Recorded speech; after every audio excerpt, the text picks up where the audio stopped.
What's going on there, jerk faces? It's your boy Andy, and you're watching Nocturnal Transmissions, brought to you by the Circle of Jerks podcast. It's a conversation you could be having during the day, but having at night.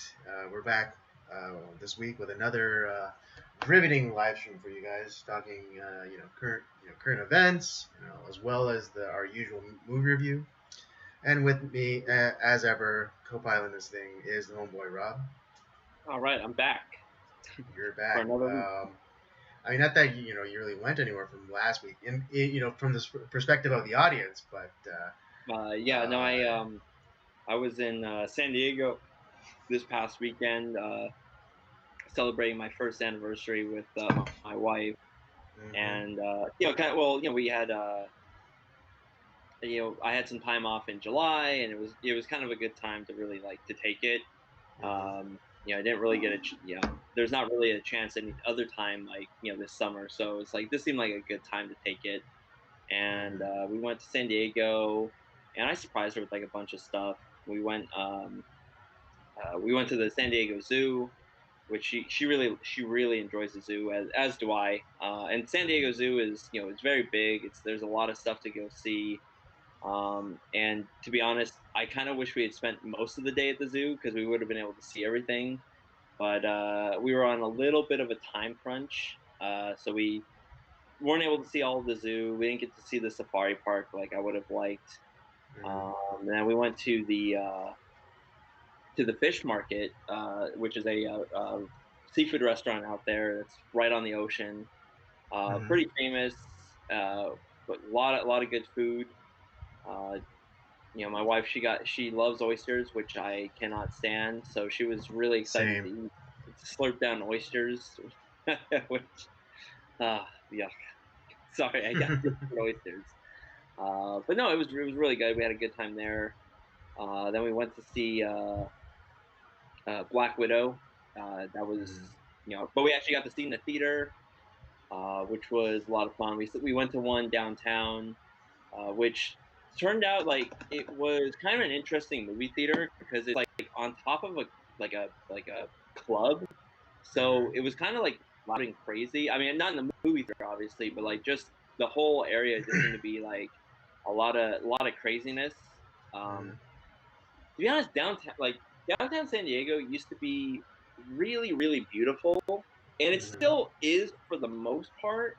But I think a lot of the sketchiness like has started to like come back, like as far as how we see it in like LA or like San Francisco and stuff like that. It's not quite that. It's not on that level. It's not that bad, but you can definitely tell that there are some problems.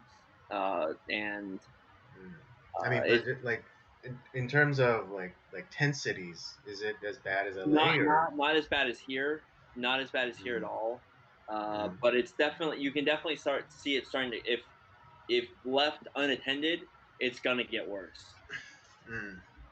So that's kind of that was a little bit disheartening to see because San Diego is I used to be able to walk in downtown San Diego pretty much free and easy without really thinking about it. I wouldn't feel so comfortable doing that now. It's I would think twice about it at least. Right. Well, I mean, yeah. Well, so yeah. That part was seeing as you're the only one married between the two of us, let me ask you this one. Let me ask you a series of questions. What's one thing after this year? What's one thing that you learned about marriage that you didn't know before? Or from marriage. I think it's just more, and this is something that God is always trying to teach me is just patience. Especially, and this is going to be different for everyone else. Like everyone's going to learn something different because every marriage is different. Every couple is different. You have different personalities. I think just, understanding how high strung she is at times and trying to help her to like focus on like seeing not because sometimes she gets so like I have to be 10 steps. I had to think 10 steps ahead, and I had to plan for everything. But sometimes, like, you're looking so far ahead, you forget that there's a step in front of you, or there's something that you have to step over. And what ends up happening is, she kind of trips and falls on herself. Mm. And so, kind of learning to help her in that sense, like to like kind of, you know, not plan for stuff, but also be focused on like what's right in front of you, so you don't trip and fall and hurt yourself. Mhm. And learning to be patient is another thing. And she's helped me out a lot of stuff too. Just to just I don't know. I'm more aware of maybe some of the words I use because I don't. She's very sensitive. So I don't. Yeah, it's a lot of times you have to be careful with how you say things. So I think, if anything, it's helped me to craft my words a little bit better. Mm. I see. Um, so that was Um, but I think the first part of the marriage was very rocky, and mhm. there was times where I was like, what the fuck did I do? And then Yeah, but I'm more. I mean, there are quite a few days where where I could see it in your eyes, where it's, you just kind of want to rip your hair out. Yeah. But I don't really remember exactly when it happened, but there was a turning point, and things have been a lot better since then. Mm. And we're not really getting all upset and crazy at each other. And I think Mhm. she's learned a lot from me. I've learned a lot from her, and we've kind of found um, a good middle ground that we're comfortable in. Okay. Well, I mean, yeah, kind of. Yeah, the problem with you, Rob, is you like to talk in paragraphs, and sometimes your ideas, you kind of like to flush out everything, and so it kind of like ruins questions I had in mind because you kind of answered the next question already in your first answer. But just Sorry, dude. yeah, yeah, but I was just gonna ask, like, what's a blind spot? What was a blind spot that marriage has helped you identify? And I guess you already answered it in that kind of being a little bit more mindful, a little bit kind of trying to see try to keep your eyes like 10 miles down the road as opposed to just only like 3 miles down the road. Yeah, yeah, exactly. And so Um, so is that. But we had a good time this weekend. That we ended up. I've done this before, but she's never done it. I took her out kayaking. We did at La Jolla Coves, mhm. and which was a little hard on her physically. You know how big she is. She's a very Yeah, very tiny lady, yeah, and she's 80 pounds soaking wet. I know. yeah, if and If so we were doing the tandem kayaking, which mhm. meant I You did did all more the work, work. yeah. Yeah, and it took me a little bit to get back used to doing it because I haven't done it in like 10 plus years. Hmm. So, but that was a lot of fun to do. And what else did we do? And we ended up going to like some of my favorite eating spots. We got hit up Phil's Barbecue, hit up some of my favorite like Mexican places there. And overall, it was a really good trip. I had a lot of fun. She had a lot of fun. She was surprised. And we're already kind of sort of planning our next trip to San Diego because there's some stuff that we didn't get to do that we'd like to do. So that was a lot of fun. And she got her beach time in. She got to swim.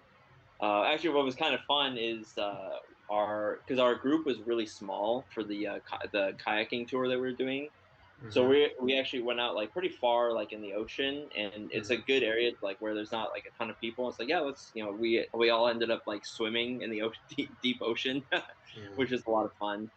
Um, and something I learned that I didn't know about that area is right on like there's obviously a series of houses on the right on the cliffs, and one of those houses used to belong to Dr. Seuss, and Hmm. a lot of a few of his stories were inspired by that area in San Diego. Oh, nice. Yeah, it's so like one fish or red fish, blue fish, one fish, two fish. That Hmm. was one of the books. The Grinch Who Stole Christmas. and one I think the like Horton Hears a Who or one of those was inspired by that by this area in San Diego. So kind of cool to learn that. I had no idea. Let's see. But that was my weekend. And then I got a chance to get caught up on the movie we needed to watch for the week, so I got that done, and now I'm back, and I have a lot less money in my pocket.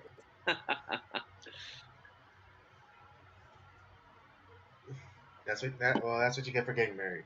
Yeah. Well, that's always the problem. I try to talk you out of it, but you just weren't having it. Yeah, I know. No. I know it's okay if I know it's okay to talk freely because I know Joyce doesn't watch this. Oh yeah, she does. Yeah, and I'm not admitting to anything, but I am happy for the both of you, and I am happy that you're able to work. You're able to work out your differences or kind of the rough spots in your marriage. And I know it's just year one, and you have your entire lives ahead of you, or you have your entire marriage in front of you. So there's tons of time to perfect it, or at least make it better. Right. So yeah. Yeah. So I wish you guys all, nothing but the best. And yeah, and I just wish you good luck because knowing your wife, you're gonna need it. Yeah. Yep. All right. Yeah. So let's get into some of the stories of the day. That was loud. Wait, I'm gonna see if she's gonna come out like, oh, somewhere else. Yeah, that tends to happen. A lot of guys with tiny penises where you live. Yeah. But I guess we're gonna do a shit sandwich today because there's really no way of getting around it. Right. But let's start with at least something good, and that is for those of you unaware, both Rob and I live in California, and and it is, I think, without exaggeration, a shithole. Oh yeah, easily. Particularly with because of in the last 15 to 20 years. But a glimmer of hope. A glimmer of hope has come on the horizon in the form of one Larry Elder, yes. conservative talk radio show host. He has thrown, a genuine conservative. The man who in real time red pilled Dave Rubin. Yeah, that was amazing to see because he had and credit to Dave Rubin because you could have doubled down and just been kind of gone that direction, but he actually he allowed Larry he thought about it. It's like, wait, he's right. And we saw it, we saw the gears turning in real time. Exactly. Yeah. It's not an exaggeration to say that Larry Elder red pilled because Dave Rubin's gone completely the other direction. Right. Exactly. Because he was more of a middling, what he, as Dave Rubin would describe himself as, classical liberal. But in this one point, Larry Elder would not let him coast, and that was the idea of systemic racism. And Larry called him out on it. Is like, what is systemic racism? Point it out to me. It's like, what rights do you have as a white man that I don't have as a black man? And let's change it. But point it out to me. Don't just don't do the catch-all and systemic racism, and and try to shut down conversation or discussion. But yeah, and then you could, like Robert said, in real time, you saw the gears in Dave Rubin's head turning, and Dave Rubin's all the better for it. But yes, that man. But that man, Larry Elder, he is throwing his hat into the ring for California governor. And back when it was a fleeting hope that Gavin Newsom would get recalled, I always said that if Larry Elder ran, I would vote for him. And, oh yeah, you know, 100%. and I followed him on on social media, Instagram in particular. And he would do like these morning like kind of inspirational thing. He calls it robe rage. He just addresses everyone like wearing a robe. But he kind of talks about things that are happening in the news or certain ideas. But just a couple of weeks ago, he started talking. Before I get out of order here, but he would always end uh, those addresses with "We got a country to save." Yeah. And so that kind of keyed me into some because we started saying that I was like I think he could be contemplating a run for office. Maybe because he said country, it could have been presidential, but not really likely. And No, so I don't see him going in as a presidential candidate. right. Who knows? Maybe, but I know. definitely local politics for sure. Yeah, absolutely. And so I was like, oh well, maybe he'll run for mayor of Los Angeles. Kind of starting off small, getting his beak wet, as it were. He'd be the best one for Richard Riordan. Yeah, I mean, especially since now with the news of Eric Garcetti maybe being appointed as ambassador to India. God, why? I don't know, but yeah, but someone I know in local politics told me that if that happens, it'd be really bad because the interim mayor, she's an idiot. And I forget what her name is, but she was announced as maybe being an interim mayor, or maybe they'll try to schedule a special election. I gotta hope so. God, I hope. But my political insider says that she's a moron, and like we'd be better off with just doing a special election and voting in a new mayor. You agreed, yeah. And I would agree with that because we didn't vote for the interim mayor. Right, exactly. And this goes back to what I was talking to you with about corrupt politics and why we need to have these term limits and we need to stop allowing people that haven't been voted in, that haven't been, in the case in the case of the president, vice president, we kind of sort of usually know who the vice president is. So you're not. Yes, we're not voting for the vice president, but we kind of know pretty early on who the vice president candidate is going to be, and right. Well, yeah, to a lesser degree, we kind of are voting for the vice president, especially, just by default of voting for the president. Right. Well, that's what I'm saying. Because there's at least some sort of constitutional hierarchy there. Mm-hmm. Whereas, here in this case of local politics, mm-hmm. we're not. It's not like we're voting for mayor and vice mayor. There's no such thing. Yeah. It's like the deputy mayor or whatever the interim mayor is. It's mm-hmm. Where we didn't vote that person. They're part of the cabinet that the mayor chooses. Right. Or yeah, they're. No, actually, she I forget what her name is, but she's actually on the city council. So she is an elected official, but just not elected to be mayor. Oh Lord. Okay, so yeah. In that case, but still, I don't want this person. I want a special election because we didn't. But we voted her in one sense. I don't want her being part of, getting. You failing upward essentially and getting a promotion to right. even more on a bigger scale. Right, and then so it's and it gets in this weird thing because after her supposed interim term is up, she then runs to be actual regular mayor, and so she kind of already is and it's saying she's shitty. And what is it? So we get her longer than say a regular term for mayor. Kind of the Kamala Harris plan where Joe taps out at 2 years and and then Kamala is advanced and then through some sort of loophole she's still able to run for 2 more terms on her own because she's technically only finishing up Biden's first term. Yeah. Which would then give us 10 years of Kamala, and like maybe this person will try to do the same thing for like mayor, but God help us all.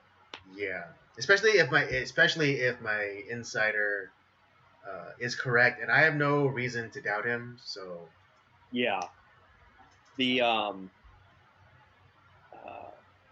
but yeah, no, I'm glad that I was really ecstatic because I saw the news this morning because I've been kind of off my phone all weekend, and I right, woke up this morning to like I saw something that was like Larry Elder for governor. What? Whoa. Is this real? Is this fake? It's like what? And I was like, and I looked up the his campaign website. I was like, I guess it's for real. And I even asked you like, wait, is this for real? Like, am I seeing it? yeah. Well, Is this real? luckily you did first hit me up. So I could verify that it was true because I heard it in real time. Like he I think it was Sunday or maybe the morning of, he made an announcement saying, "Oh, I'll be making an announcement one way or the other on my radio show at like 5:30 or whatever." So like at 5:30, I went onto his website and I clicked the live button for his thing, and sure enough, he announced that yes, I will be running for governor, and I was freaking doing, well, It went, practically yeah. flipping, doing backflips, because I was so excited. I did Because and I'm not normally like one that's like super excited for political candidates because you know how much right, I hate the political class, but Larry yeah, Elder is the one that I can get behind, and I did a fist bump because the one thing is I know what the guy stands for, I know his mm-hmm, politics, I know his values, I know his mm-hmm, morals, and I know that California will be better with him at the helm. right, yeah. What is it? Some one of like conservative influencers, or celebrity, like conservative, like celebrity-ish type people that I follow is Bill Whittle, and he actually made a video making the case for why Larry Elder should run for Oh governor, yeah, yeah, and I heard about that too. Yeah, it was. it was great because he was saying like, yeah, Larry knows how to get things done, like not in the sense of like politics or like but he knows how things run, because he actually lives, he actually lives and operates in the real world, where he started his own like business, doing, so he has his own radio show, on his own website, on his own platform. So he knows how things run. I've been listening to Larry Elder my whole life. Right, yeah. And I mean, I listened to him here and there as a kid. I wasn't like, I didn't listen to him religiously, but when I got older, I wised up, I did start listening to more of his stuff, and it's just like, this guy makes too much sense. Yeah, I mean, I watch his stuff on YouTube, like some of his. The guy's funny, like legit. Not like he's not trying to be funny, but he's legitimately really funny, Hmm. and he's very smart. He's knowledgeable. He's yeah, like you said, a guy that's worked hard his entire life. Hmm. His personal story is really fascinating, to be honest. Yeah, Um, yeah, yeah. and And I think as as men, I think it's very, regardless of what your ethnic background is or whatever, we all kind of understand the turmoil or animosity uh, uh, that can develop between fathers and sons. yeah, And so, and just like, yeah, just his recounting of like the story of like that, what is it, like 18-hour long conversation that he had with his father, where he just laid it all out, where it's like, this is why I'm yeah, pissed off that at you, this is where I think this is where I think you failed. This is why I haven't spoken to you in like 5 years. um, and it's just beautiful. I really need to pick up that book. It's like, because yeah. because he recounts it so often that sometimes I feel I don't have to read it, but I think I should read it. You really should read it. It's very good. I kind of I liken it to he's the opposite side of like because Obama wrote that book, lessons learned from lessons from my father, whatever the hell it was titled, which is Right. complete garbage. Hmm. And the exact opposite. It pretty much it turned Obama into a socialist or whatever, which he already was, but it's kind of Right. it's a really it's a gar well Obama's kind of garbage to begin with. I mean, the guy is writing like he's on his like fourth memoir already. It's like ridiculous. And the guy Right. accomplished nothing, and he's writing 4 memoirs. Whereas like Larry Elder is the exact opposite. You know, he actually learned something of value from his dad, and realized that yeah, his dad might have been kind of was hard on him, but there was a reason behind that. Like Larry Elder's dad actually really suffered, but instead of just whining and crying about it, he made something of himself, and you know he ended up working himself to like the bone to make things happen, and that's where Right. Larry Elder gets his work ethic from, and that's knowing just like a guy that comes from and knowing what the guy talks about, the guy lives his values. And like I said, I'm 100%. I don't care like what maybe some of his policy. I know his policies are going to be fine because I know what his heart is. I know what his values are, and I know that he cares about like where he lives and wants to make it a better place.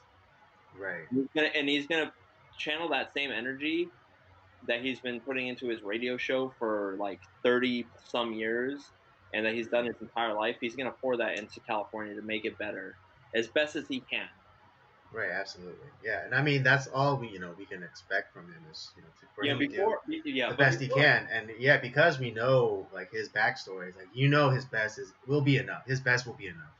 Yeah, and before I heard this announcement, I was I don't necessarily know how conservative a guy Kevin Faulconer is, but I was from what I do know of him or what he has accomplished, I was like, okay, that seems good enough to me. And right, yeah, I will never vote for Bruce Jenner because that guy, he's not a conservative, even though he runs as one. And we lose, based on like what we're going to be talking about next, we lose a huge argument in that case if we as conservatives vote for him. So I was going to vote for a guy that I think is probably the most conservative and has actually accomplished something of some value. But now that Larry Elder's running, like forget that. Like my vote, and if I have any money to donate to him, I'm gonna donate it to his campaign. No, exactly. Yeah, because I mean, yeah, I don't know too much about Kevin Faulconer, and he, based on just his record of dealing with like homelessness in San Diego, and his and kind of his relative success at reducing it, that was enough for me to vote for him.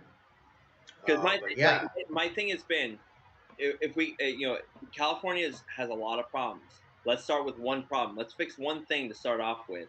And if a guy can fix the homeless problem in this state, especially in our major cities like San Francisco and Los Angeles, then great. I'm all behind him. And I still kind of think that even with Larry Elder, it's like don't get too crazy. Let's start with one problem. Let's fix one problem, and we'll go from there. Because I think once you focus on one thing, I think it helps fix a lot of other problems too. Right. Yeah. Exactly. Because I mean, yeah, I'm not expecting him to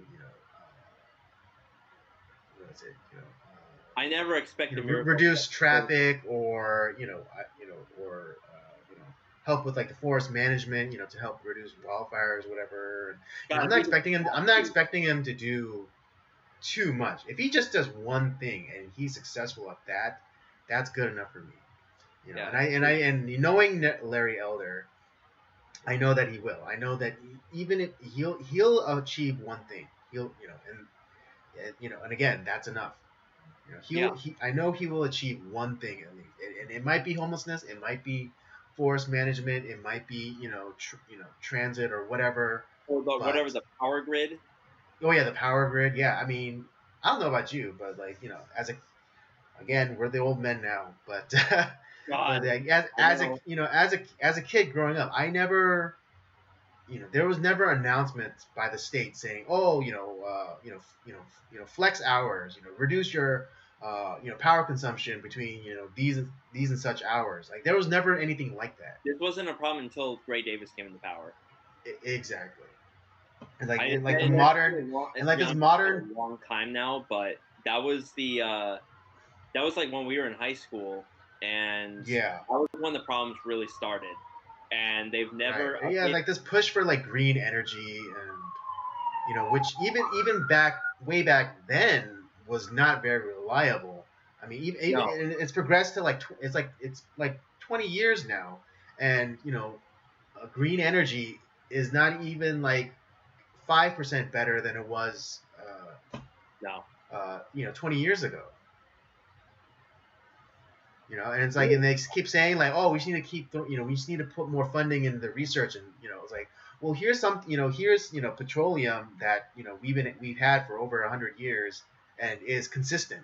Like, we don't have to worry about it. It's always reliable. It always works the way it's supposed to work. Why don't we just use that? It's like, oh no, but it's so dirty. It's like, well, we've actually made more progress in in clean and clean fossil fuels than we have in clean energy. I mean, that's really true too, because we've switched a lot of energy towards like before Biden came in, like we were really making a lot of headway, using natural gas and like using fracking, which has become a pejorative, but it really is not bad at all. Yeah, it's amazing fucking technology. If It's you crazy. really look into it, it's a really amazing technology. And if we actually invested into nuclear technology more, or back into nuclear technology,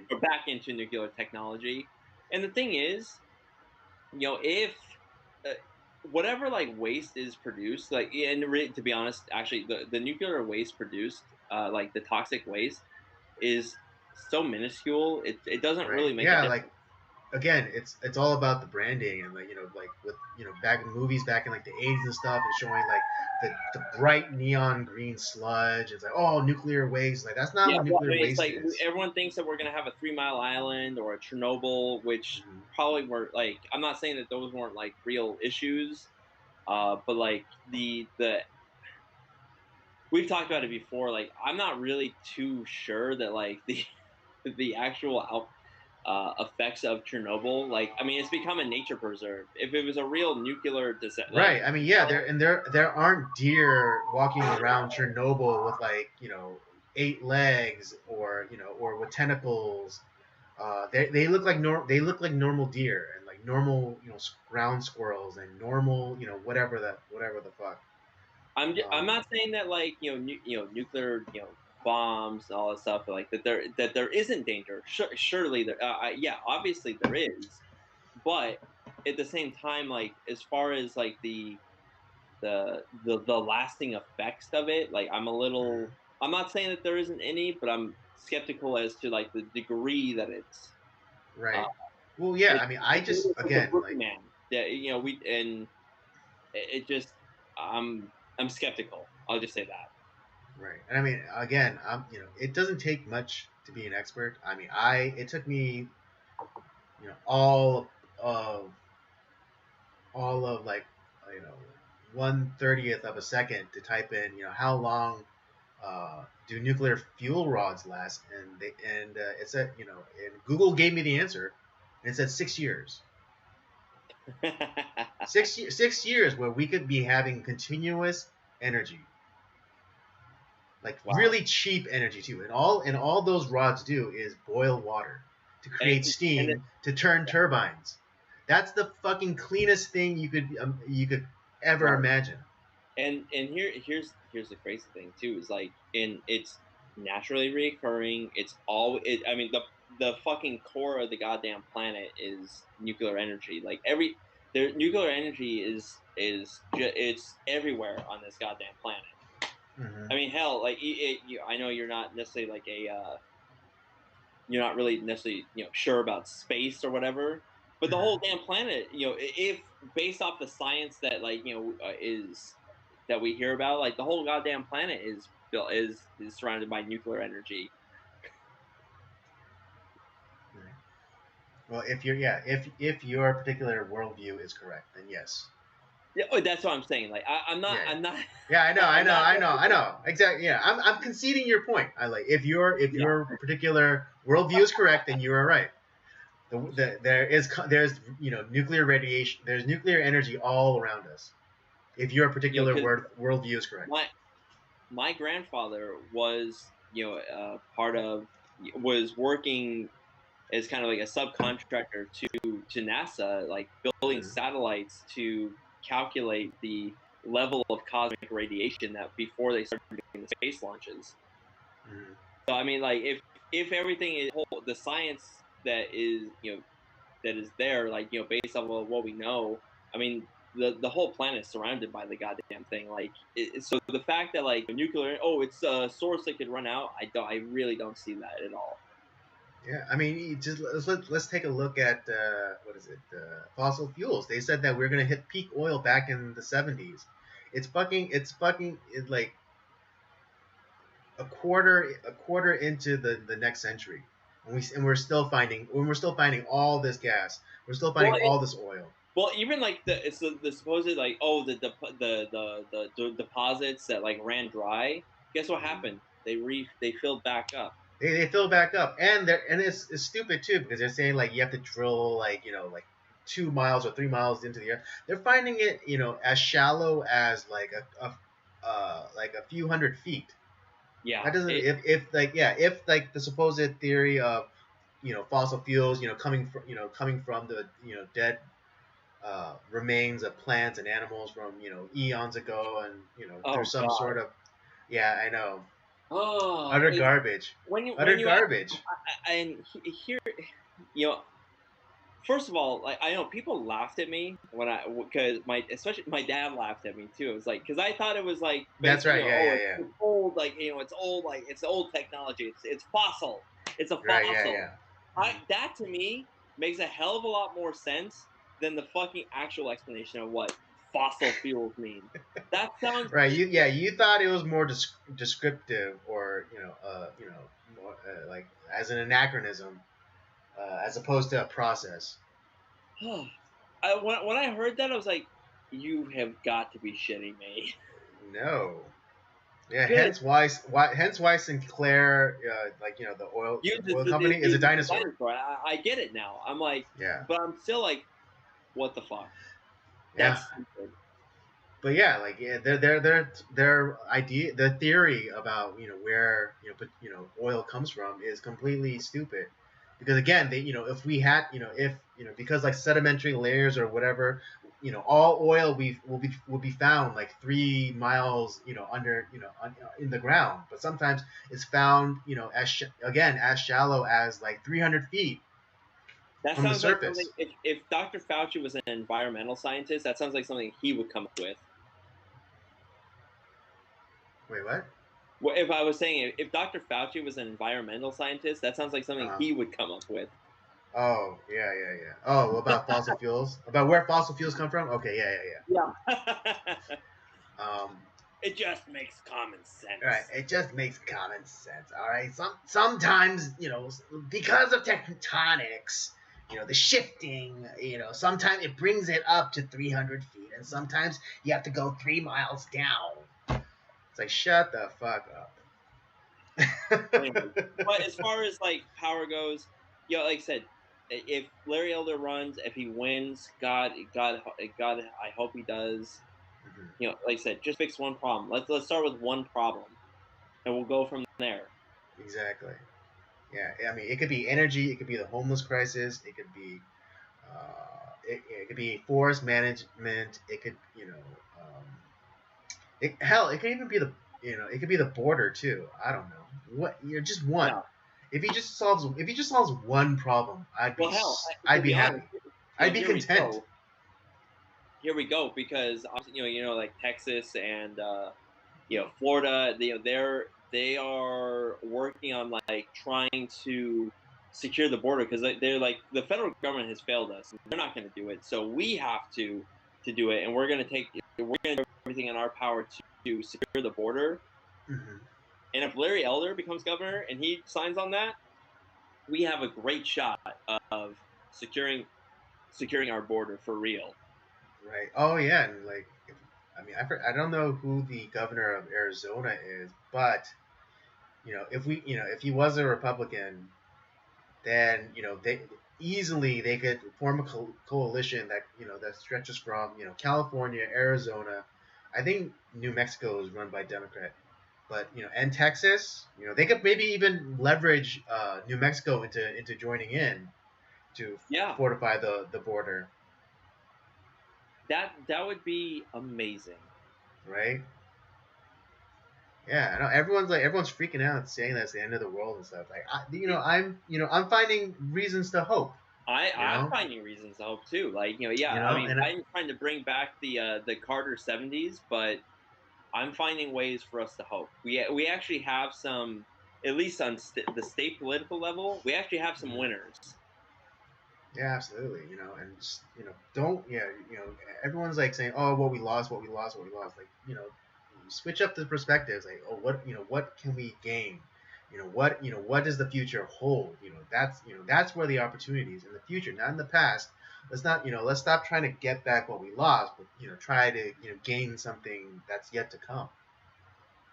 Absolutely. I think and again, I think this announcement from Larry Elder running for governor, I think this is I think this is great cause for hope and optimism. Because again, like I don't like everyone was kind of like everyone around me at least was when they talked about the recalls, like, oh, what if we get someone worse? It's like, well, what if we get someone better? Why is it always let's not every time. Like, if we can get someone better, I mean, come on. Exactly. It's like, how much worse could it be than Gavin Newsom? We went from Jerry Brown, who's garbage, to someone way worse. I didn't think we could get worse. I know, but from Gavin Newsom, how much more worse could it be? Yeah. I mean, out of all the other candidates that are running, like, I don't really think there's anyone worse. But I think we can get a hell of a lot better. Exactly. With Larry Elder in the race, right? Because better. What other big Democrat name is there? Other than maybe the lieutenant governor, who I don't even know who that is. Yeah. But I know he's a Democrat. Oh, and I know. Yeah. Right. And I know that was like one of the big things they were pissed off about during the Gray Davis recall, because the lieutenant governor under Gray Davis, I think was pretty. I was pretty sure he's a Democrat, but he split the vote because he decided to run, which then left the field open for Arnold Schwarzenegger to win. That's right, and well, I mean, Schwarzenegger was kind of a rhino. Yeah. He was Democrat light, if you will. Right. I mean, yeah. I mean, he still held some conservative ideas, but he very much governed like liberally. Yeah, but I think God, I mean, if Larry Elder won, wow, that to me is a huge win for California. I know, and I know we don't want to do identity politics or whatever, but I think we have to beat them with their own toys. And I think a big beats them with I think no, but I think a great selling point would be, oh, wouldn't you want the first black governor of California? Yeah, exactly. I mean, it's not like fake one, like where it's, oh, we're voting in a transgender. Like, that's not real. I'm sorry. That's you're just voting in another white man. That's a person with a mental problem that we're voting in. That's nothing real. Yeah, no, like I forget. I don't know if it was at CPAC, but Brucey gave a speech somewhere where he was like, he was giving an anecdote of him like trying on his young daughter's like clothes. That's a pedophile. That's weird. And I mean, if it's not a pedophile, it's fucking weird as shit. And he proudly admitted that he tried on his daughter's like clothes, and it's like, and this is the guy you want to vote for to run our state? Hell no. We lose. We automatically, not only do we lose, like, the argument for against like kind of this whole transgender craziness, but like we never identity. The whole identity push where it's like, oh, all those arguments against the LGBTQ plus alphabet craziness. Well, let's just call them what they are, degenerates. Yeah, we lose that argument against them forever. Yeah, no, exactly. And we lose like anyone that like any of like the minorities we picked up, particularly those from like conservative like cultures, like a la the Hispanics or a la like the actual black people. We lose them entirely. Yeah. And all of that, all that work that the Republican or well, let's just be honest, Donald Trump did to gain minority voters, that goes out the window. Oh yeah, it's just gone. Like Yeah. automatically, it's gone. You know, so how can you say, oh yeah, I'm for conservative values, but I'm gonna endorse this, this man who likes it, who thinks he's a woman. And honestly, like if you say that you're conservative, but you're like, yeah, like the Democrats, they're the real transphobes. Like yeah, Bruce Jenner, or I'm sorry, Caitlyn Jenner. Because they're gonna call him by his. Yeah. His new name. But it's like you're not conservative. You're not conserving anything. No. You have no values. You don't. You are and you're making the wrong argument. Like the Right. Democrats are the Well, real. yeah, and exactly, and it's like, Like they don't care. Right. They don't care. They don't care at all. And they're laughing. all you're doing is playing into their hand. You're playing into their hands. You're playing into their game that they play better than you. That's why I say, like, it's stop playing their game. Yes. Don't play their game. Yeah. That's what. Yeah, Republicans have to stop, or like conservatives, that we have to stop reacting to the left or Democrats. And we have to, be, they say like, oh, are you some sort of transphobe? Like, no, but I'm not voting for this. I'm not voting for this guy. I'm not afraid. I'm not afraid of anything. I just don't think he'll make a good governor. Yeah, he's a shit governor. He holds all his policies are Democrat policies. They're leftist policies. He's just running as supposedly running as a Republican. He's not. He's not a Republican. He's a man with a mental problem, and if all the uproar with like the WeSpa stuff, but then you vote for this guy, like you've lost the argument. No, yeah, exactly. Yeah, you can never speak out against it. Yeah, like if you are pissed off about WeSpa, but then vote for Bruce Jenner, then it doesn't matter how you feel about WeSpa, because you're with your vote for Bruce Jenner, you're endorsing that kind of behavior. Yeah, then like the freaks at WeSpa win. Exactly.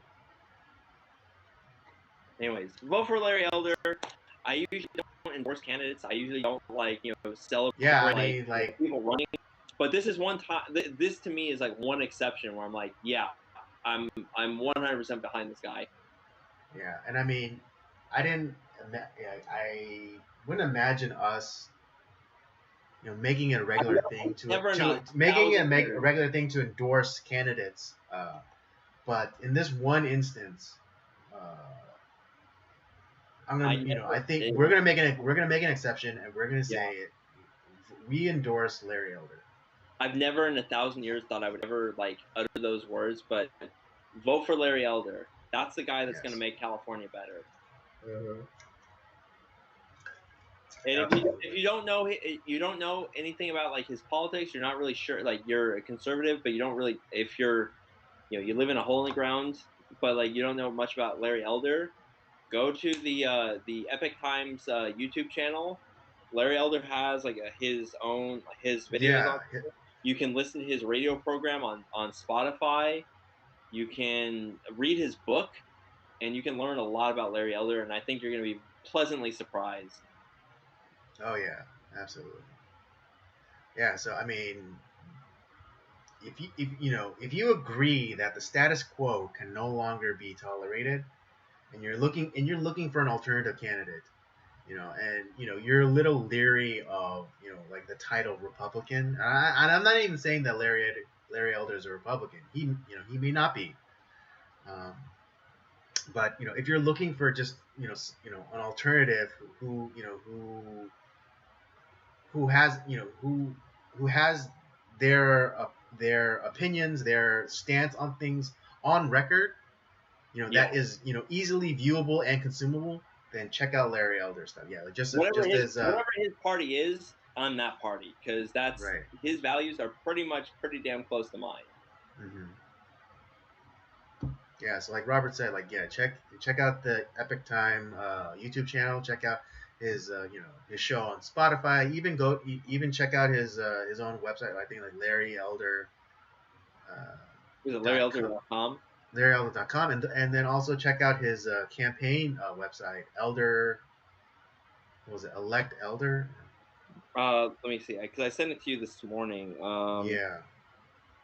It's the electelder.com.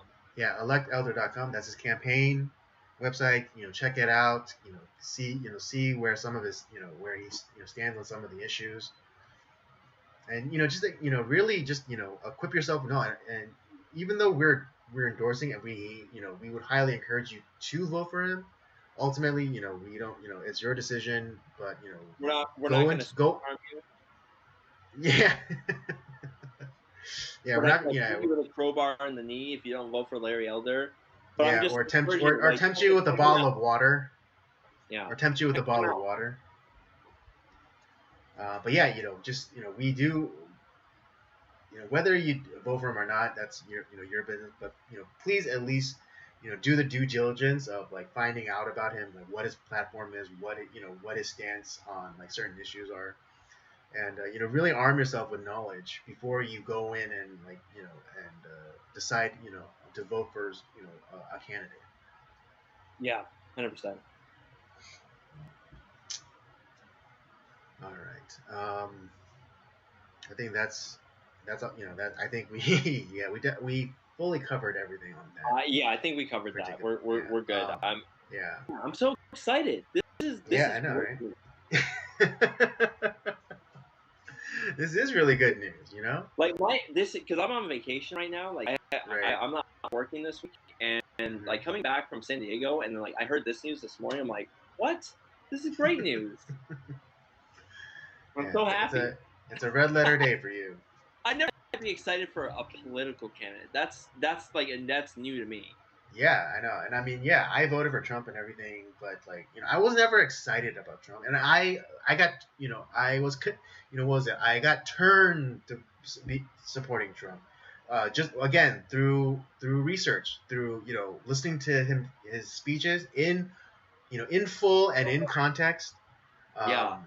And just really like dissecting like what he was saying, and not just taking the word of of the network news network news pundits, what they had said, and then like what I saw was like completely different things. Right. And so yeah, again, highly recommend you do your homework on the candidates. Of course, we are endorsing Larry Elder, but again, do your homework on him, and if you're not convinced, then you're not going to be convinced. But we here, on Nocturnal Transmissions, think that he's the man for California. Larry Elder will have at least 2 votes. Yes, I know, right?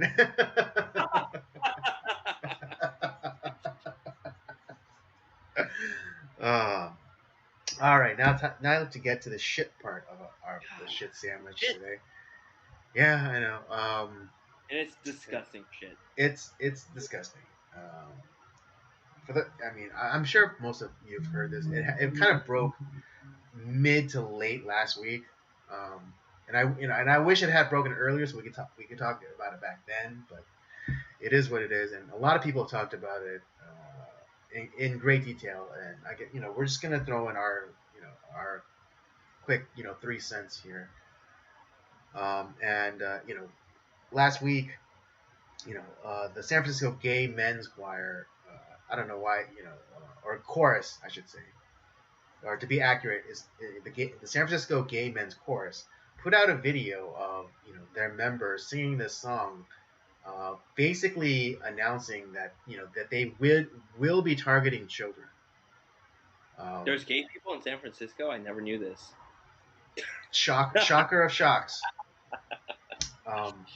But yeah, it was very creepy and unsettling, because they said that they were going to convert and here's like a little bit of the deception that they try to pull off, or the subversion they try to pull off, in that they said they're saying like, oh, we're saying that we're going to convert them to be loving, tolerant people, but then like the refrain in the song kept was we're coming for your children.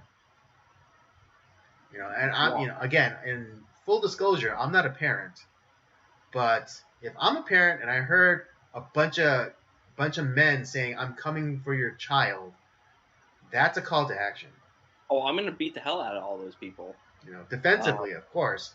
But here's the thing: it's like, now it's something like, oh, now they're saying it out in public, but if you haven't been paying attention to like what your kids are watching, good lord, I mean, like the stuff that's on, like, the supposedly like kids, like young kids, and like, or like when we were like,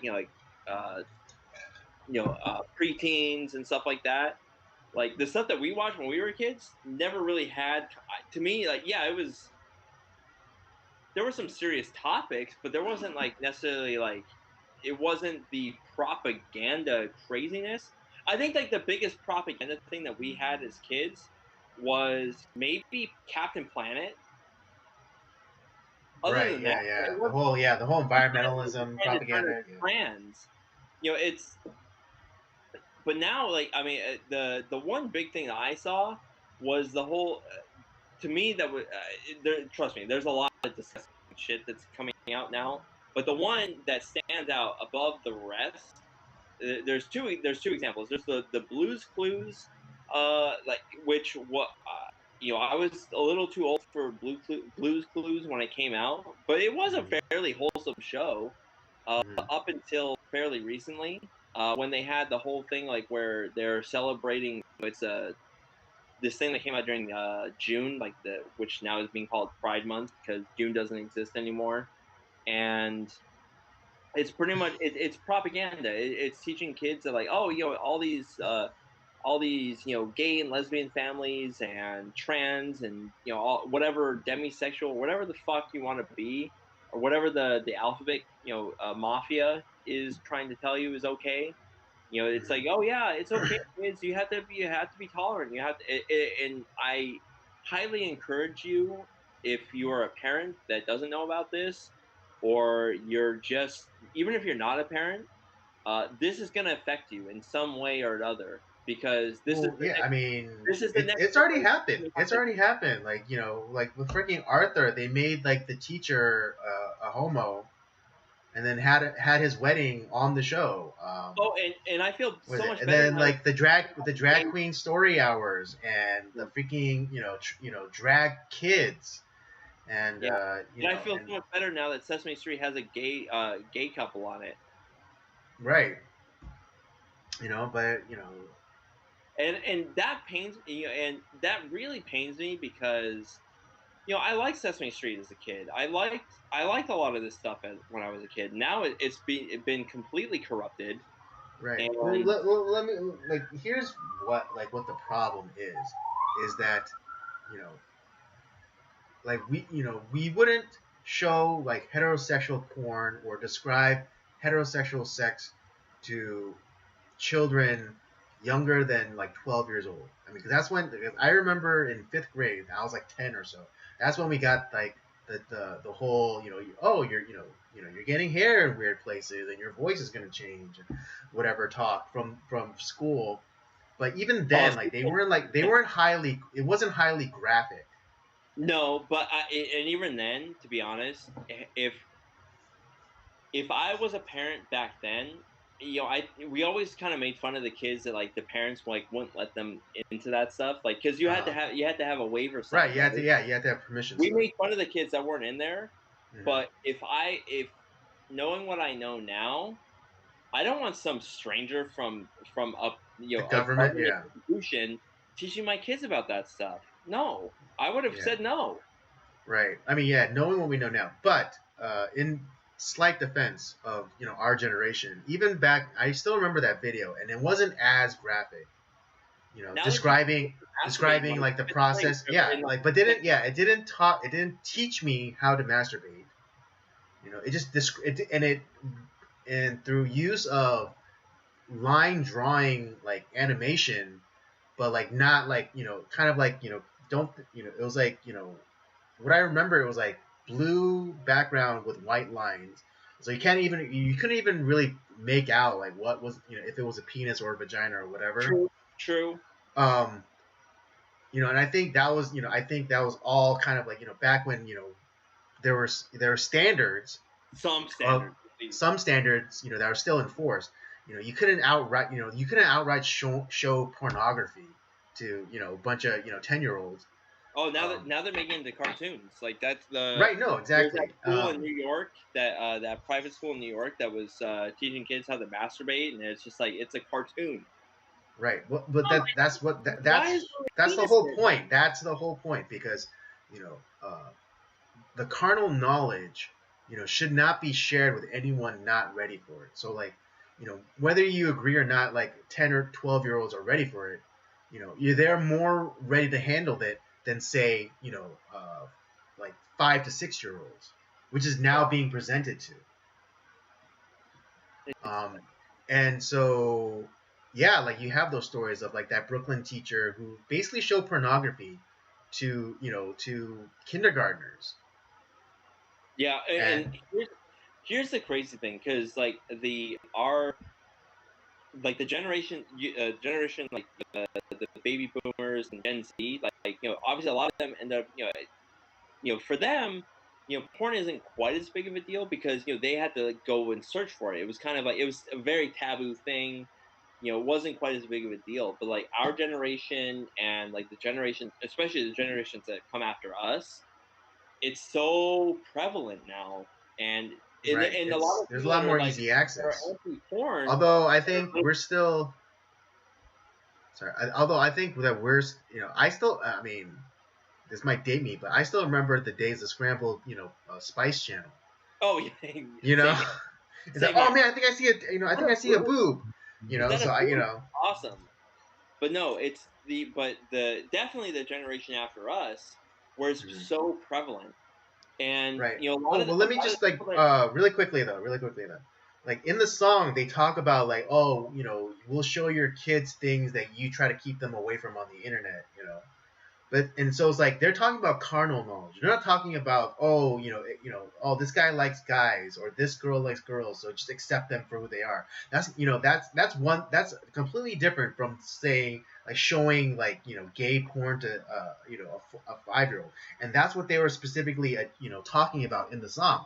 And they could say like, oh, it was just a joke. We're talking about like pride footage of pride parades or whatever, or something like less scandalous. But it's like, but you're talking about carnal knowledge. That's really what they're talking about. It's like the knowledge of how gay sex works. Yeah, well, and this is the thing. Is like we have a generation behind us that has become anti-porn. Because not because like they're prudes or whatever, but because they know it's ruined their lives. A lot of the people that come out anti-porn, it's because they've been severely affected by it. But then the other thing too is like this choir, this is just an arm. This is just a member of the greater community that is. I'm telling you, this is turning pedophilia into a normal thing, where where they're trying just to normal. Okay, just to address that point, again, this is allegedly. I don't know if this has been confirmed, but some the internet being the internet, you have the internet has weaponized autism to a degree that's never been seen. But again, it hasn't been confirmed, but in the wide shot with like all the little Brady Bunch squares of the choir members, some have been allegedly identified as sex offenders, and one particularly was charged with lewd acts with a minor 12 to 14.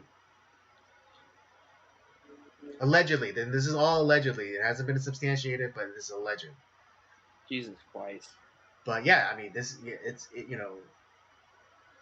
the children were always the target. This was always the plan. Everyone's like, oh no, like This goes back to my thing. It's like, where the hell have you been? Welcome to the party, pal. I mean, this has been going on for so long. The children were always the point. The children were always the targets. Who cares? Who cares if a 30-year-old like decides like, oh yeah, accepts homosexuality? It's like, oh yeah, it's not so bad. Yeah, whatever. Love is love. Love is love. That's the fucking NAMBLA motto. Yeah. Love is love. And for those of you who don't know, NAMBLA is the National Association of Man Boy Love. That's been around forever, and it's disgusting. Yeah, it's been around since at least the 70s. And here's the thing, because I really don't care if someone in their personal life, if they're gay or lesbian or whatever, I really don't care. I mean, I do in a sense, because I don't like to see people in sin, and obviously like my religious background, I don't want to see people caught in sin, and it's definitely everyone has their own sins, right? And I think with someone being caught in like sexual sin in that way, with being gay or lesbian, it's definitely much more like you see it, and I think that's why there's such a visceral reaction to it in a lot of ways. But like people are like, oh, why can't the church accept like gay or lesbian pastors or whatever? It's like, well, that's a problem. Like I don't want that, but I also don't want someone that's like in adult that is actively in adultery or actively like doing something that is or actively a fornicator. Exactly. I don't want those people in leadership because they're not worthy of it. But I don't like hate those people because they're caught in that sin. They're just caught in that sin. Right. But where I have a problem is this shit, like where you're attacking kids. I mean, it's just another, because I look at guys like like a Dave Rubin. He's gay. I don't like his lifestyle, but he's not like attacking kids. He's not and most of his political leanings are something that I would agree with, but he's not like a pedophile. He's not trying to trans the kids. He's not trying to do a whole bunch of crazy shit. Right. And I mean, even more recently, right-wing provocateur Milo Yiannopoulos, has gone. He's turned back. He's not. Yeah, he's undergoing the process of de-gayifying himself. I mean, this guy was uber gay. Exactly. Yeah. I mean, he was. Yeah. I mean, he was the gay's gay, essentially. And he married a dude. And now and like I mean, a lot of people thought that it was just like for him to like get him. It's not a joke. Yeah. But yeah, he's been on like a lot of like Christian programming, and he like even threw away. He fucking Titanic his engagement ring, which is like I forget like what it was. I think it was like a 3 or 4 carat like diamond. Yeah, and he fucking Titanic that shit in Hawaii. To be honest, because I've listened to what Milo has been like since that time. I've listened to like what Milo's talked about. That's not a joke, man. Like he really has changed his lifestyle. Mm-hmm. I mean, the guy's always going to be a provocateur of some sort, but right. That guy always is very fascinating, to be honest. Yeah. And I. For one, we obviously like we listen to him because like he's kind of that idea that he's kind of like the thorn in the side of the left, because because like the left has claimed the gays, but here's a gay that says like I'm not about that. But now I think it's kind of another thorn in the side of the left too, because it's like I mean, they fucking hate this guy. Oh yeah. But and he's a provocateur. He's a showman, but I don't see this as a lie. I think based off like what I'm hearing him say, I genuinely think that the guy has changed his life around. I don't. I think he's gone from that lifestyle. Or yeah, Because or he's making an attempt to do so. But here's the thing. Here's why I think it's real too. Because when he was on one of his interviews on Rogan, he was talking about that, like, yeah, this wasn't born in me. Like, this, being gay, you're not born with that. Like, it's a choice, whether it's either thrust upon you or it's like you make the choice, like, willingly. And it was kind of semi forced upon him in a lot of ways. And he says, if I wasn't like molested as like a teenager, I wouldn't have been gay. I want everything, and I want nothing really to do with like the gay life. It's just kind of something that was kind of semi forced upon me, like later in life. And Joe was like, "What?" He was thrown back by that idea, because he's probably talked to a bunch of gay people before, and it's like, "Oh, I was just born this way," and but here comes like a guy that says like, "No, it wasn't. I wasn't born this way." And right, that's why yeah, and I mean, yeah, he's also made allusions into like the the predatory aspect of like certain like May May December gay relationships. Yeah. Where it's like, oh yeah, like they probably started grooming him at very young age, and slowly but surely, and so yeah, so Milo is like he's throwing back all the curtains, and exposing a lot of shit that that they'd rather not have be known. I don't always agree with him, but like I on this, like this guy obviously knows a lot more than I do about this like lifestyle, and like I said, he's a thorn in the idea that, oh, this is I'm just born this way, I'm just gay, it's I can't change it, it's in my DNA. It's like, no, I don't think it No, is. it's not. Yeah. Yeah, I mean, I think I don't know if I talked about this on stream but yeah, the left hijacks everything, like without exception, they hijack everything. Oh yeah. And yeah, and I think I talked to you about this, and I like and whether or not I should be upset that they hijacked Born This Way because of my condition, because I was born this way. And so like them trying to take that, hijack that, and say like, oh, being gay is like being black. You're just born that way. It's like, no, bitch. It's not. It's not. It's like I am born. I was born this way. You had a choice. Here's the thing, because no, we have not talked about this on stream. To be honest, I don't even know if we've talked about this off stream either. Right. But I do remember asking you about this. And maybe I don't remember. But here's the thing: the idea of someone being born in a certain way, that's something special. Obviously your condition, like, some people are like, oh, you're a freak or you're this. It's like, no.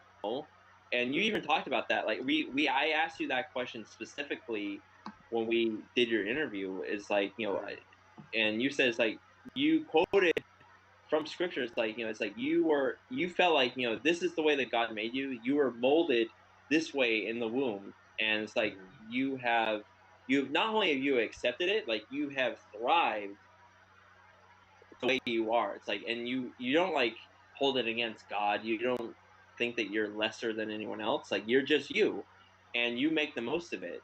It's the same with like someone like with like their skin color, or like they're autistic, or they have Down syndrome. Yeah, that's born this way. But when you hijack like something where like, someone's like, oh, I'm transgender, like I'm a guy, but like I'm a woman. It's like, I was really supposed to be born this way, or I'm gay and it was just the way I was made. It's like, no, that's a decision. You have a mental condition. You have a choice. But you're choosing to like you're taking away something like, or people like, you didn't have a choice the way that you were made. You didn't have a choice like in your condition. I mean, yeah, if you had a choice, you'd probably want to have hands, right? Yeah. But like you wouldn't have a choice. So that to me, that is an insult to you. Like I look at my wife too. She has a handicap. She didn't want to be born in that way, but she is. That pisses me off.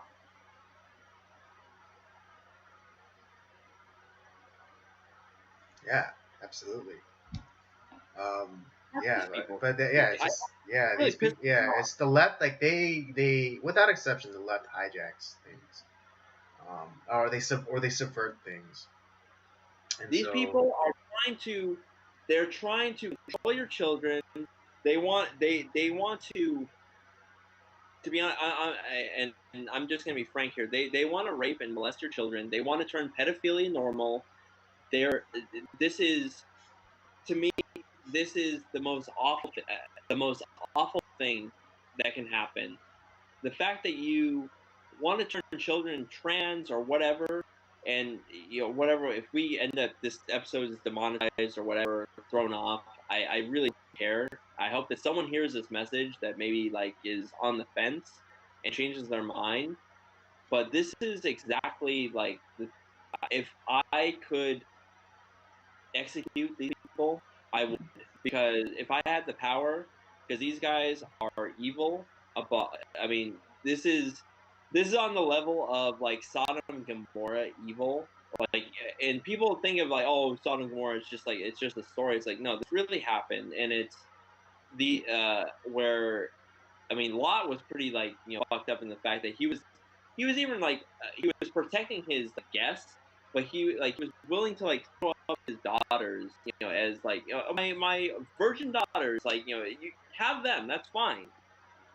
But they were real rather willing to like rape the men that were. yeah, that's an important distinction or important aspect of that story to remember that Lot essentially offered them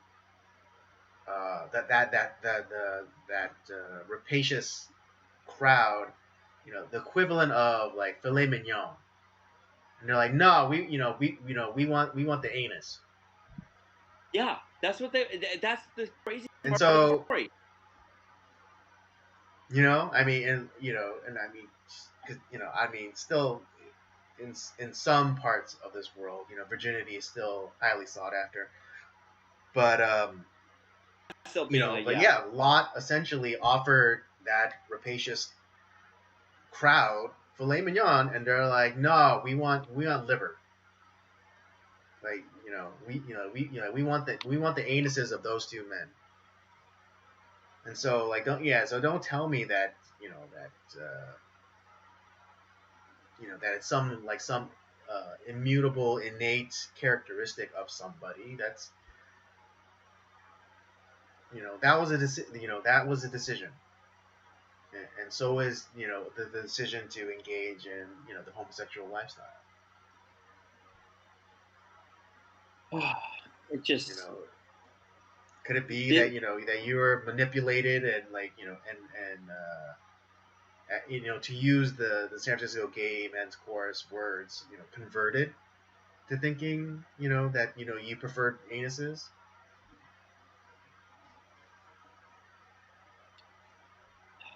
It Yeah. just did. But yeah, I hope those guys like the taste of concrete.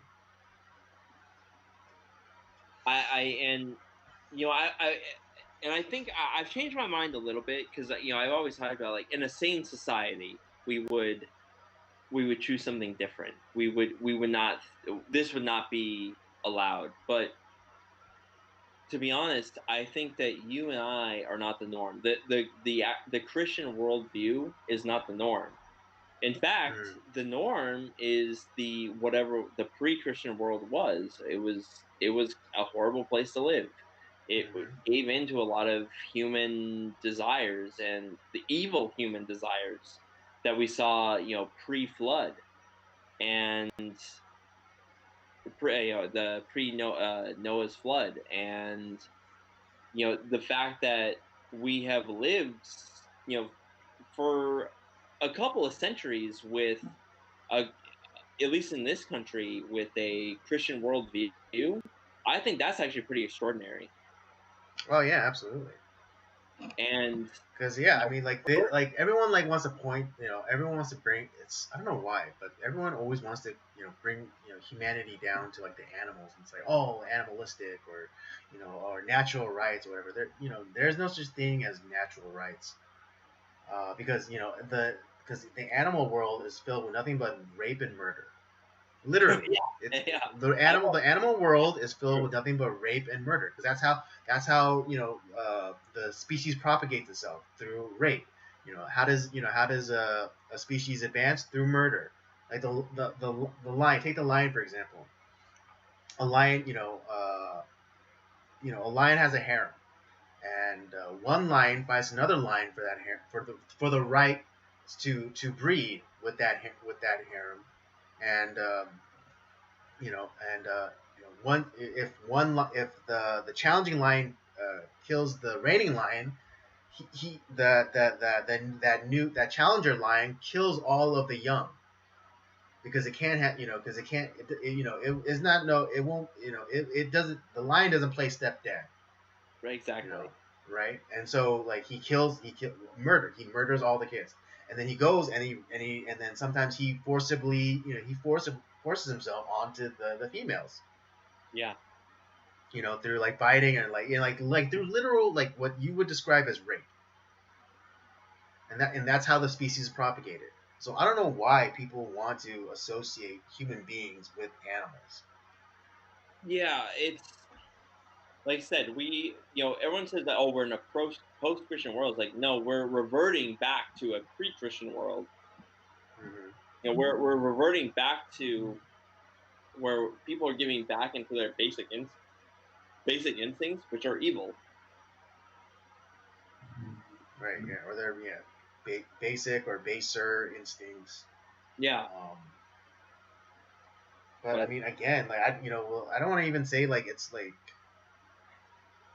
I don't want to say that's innately in a part of us, but there is let's always just gonna let's be. just say it's not basic instincts, but perverted instincts.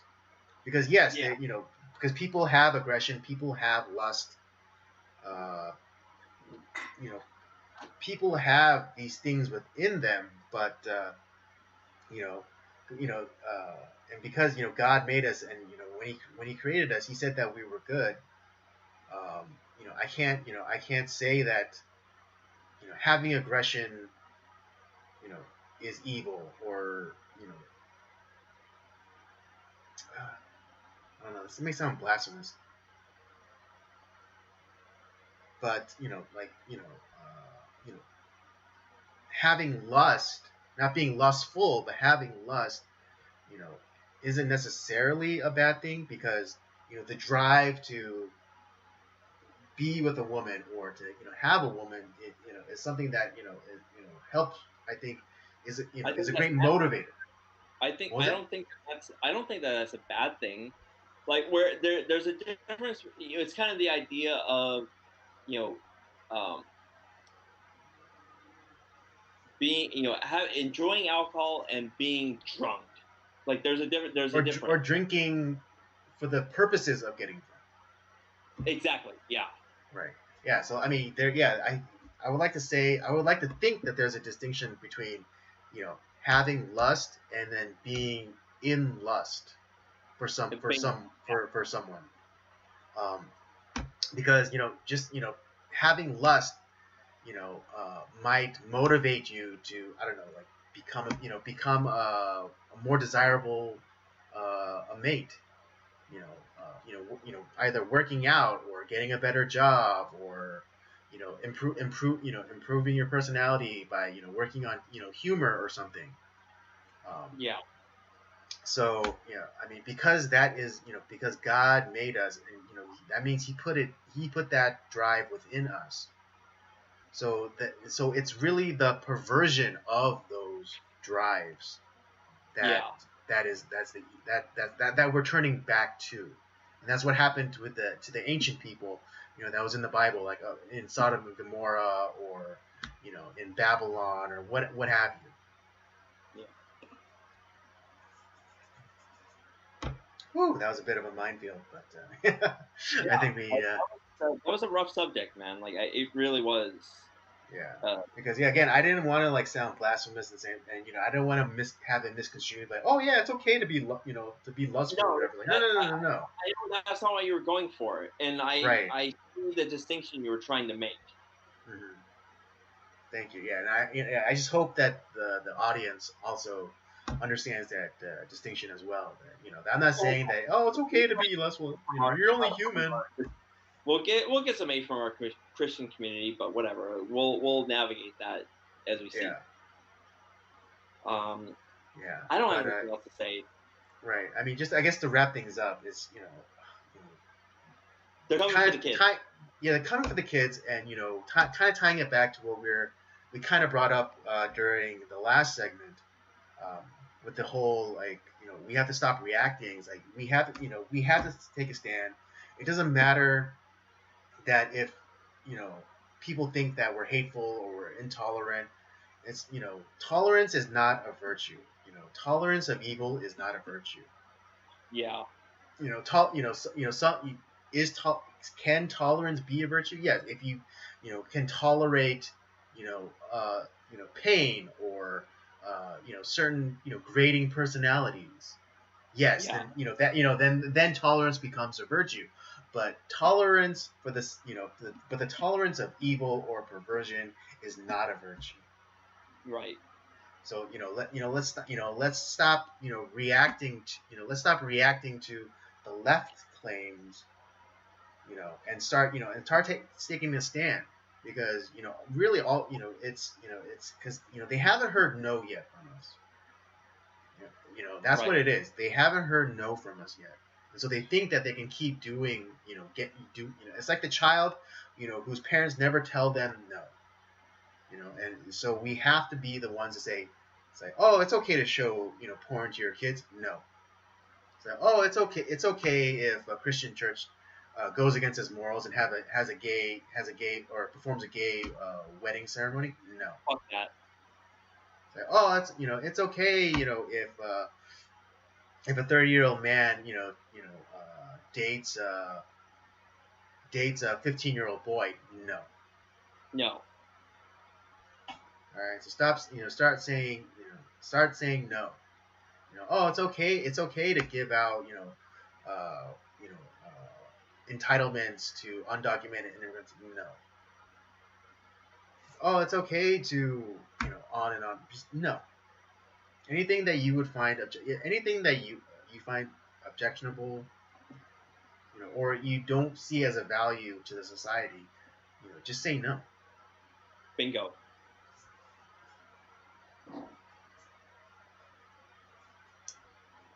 Well, let's get to the movie review. Let's have some fun. Let's get to the. Yes, let's have some fun now. Yeah. To the review or the synopsis. I'm gonna use the bathroom and I'll be right back. All right. Yeah, just to give you guys a reminder that this month is military courtroom procedural month. I know that's kind of a mouthful. Let's just whittle it down to military courtroom. And this week's movie is Rules of Engagement, starring Tommy Lee Jones. This is actually a pretty star-studded movie. It has Tommy Lee Jones, Samuel L. Jackson, Ben Kingsley. Let me see. Guy Pearce is in this movie. I know he's kind of a hit or miss Hollywood guy. Bruce Greenwood is in it. Who else is in it?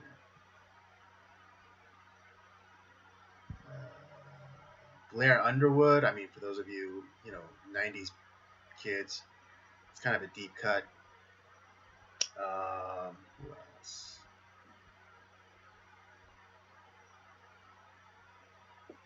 I guess those are the biggest names.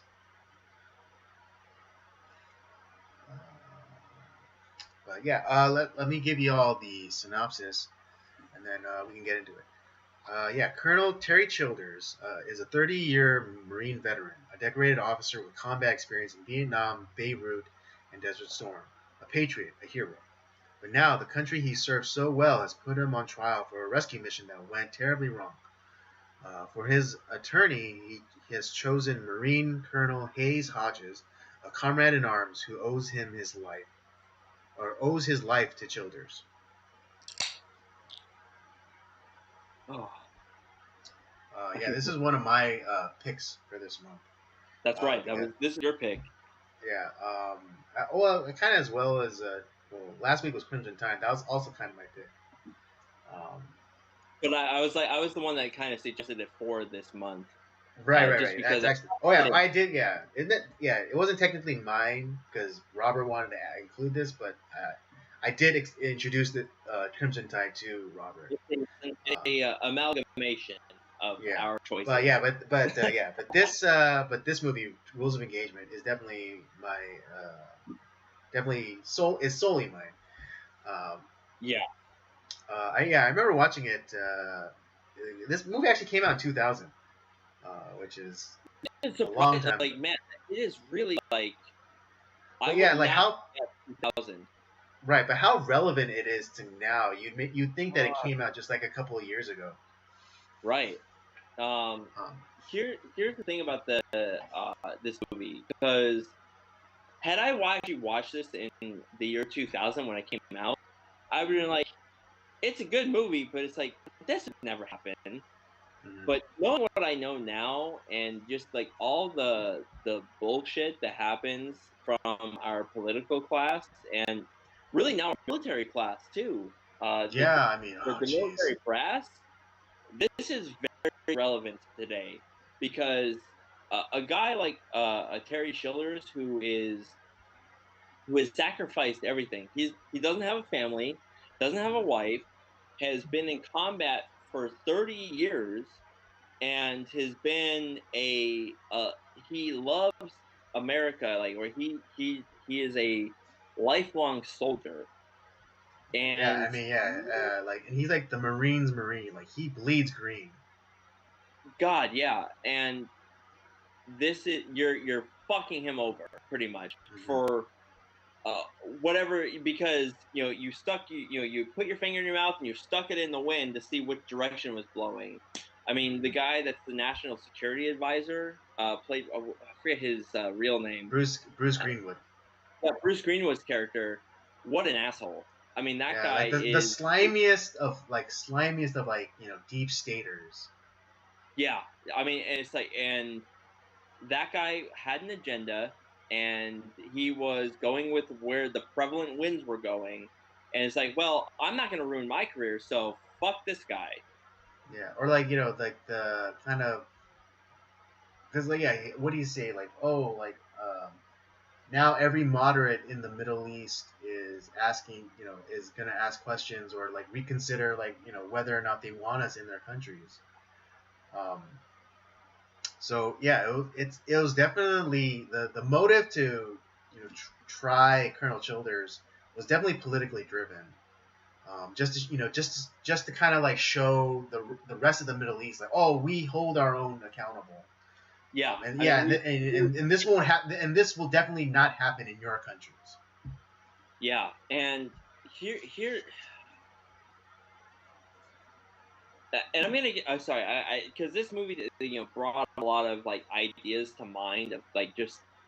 I think this movie is very relevant for today, and I'll get to some of the other like points of the movie that I found enjoyable, but I have to go on the side here. All right, go. The fact that what happened to Childers is a disgrace, and it's happening to our. It's been happening to our dedicated military servicemen for years now, because our wars, I mean, really since Vietnam, have been run by the political class. It's not being like, we're not fighting wars anymore to like win the war. It's all about like the perception of the media, or it's how it's going to look politically, or this is like, we're not fighting wars. It's not like World War II. We're not fighting to win a war. We're not fighting to like kill the enemy and then get the fuck out.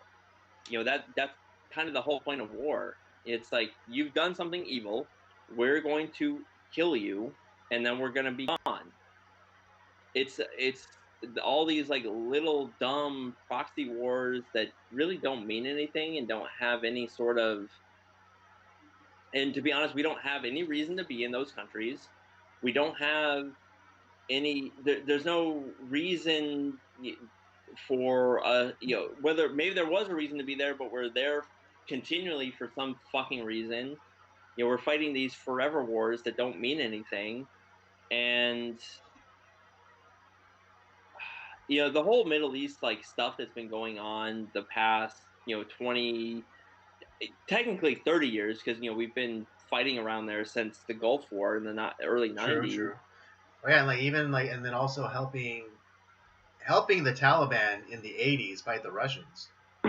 Right. I mean, like the enemy of our enemies ended up becoming our enemy. It's like why are we there? It doesn't mean anything. And if we're not gonna fight wars to win the wars, get the fuck out. Like, just don't be there. I don't give a fuck about Afghanistan. I don't care about Iraq. I don't care about Iran. I don't care about these countries. But we keep funding or facilitating like certain things. We keep helping these people like that hate us, that hate our guts, that want to destroy us because we kind of like want to facilitate certain things. Like, it's gonna be our destruction because we're either gonna right, spend or they're going to destroy us in some fashion. We're gonna look either from foolishness or where we look foolish, which we kind of already do to be honest. And it makes our sailors and Marines and airmen and what have you look like idiots. Right. And yeah, and like kind of like the standard defensive argument for it is like, oh well, we've already been there so long, we screwed up the country so bad, don't we have a responsibility? It's like that's stupid. There's such a thing as cutting your losses. That's that stupid Colin Powell line of like, oh, we broke it, so we bought it. Like, we have to make it like right. It's like, no, we don't. No, we don't. Right, exactly. And it was like, yeah, like, and there's something called cutting your losses. It's like, it's like the idea of like a money pit. It's like you don't, at a certain point, you just have to, the return is not worth all the risk. And it's just like, the fallacy of like the sunk of fallen costs and stuff. Like, you're like, no, we don't need exactly. Yeah, we don't have to be there anymore. Like, and maybe it's true that we fuck things worse than when we found them. So stop fucking it up. Get the fuck out. So stop fucking it up. Let those people live the way that they're going to live. And maybe those people don't want democracy, and who's to say that that every society or every culture should adopt democracy.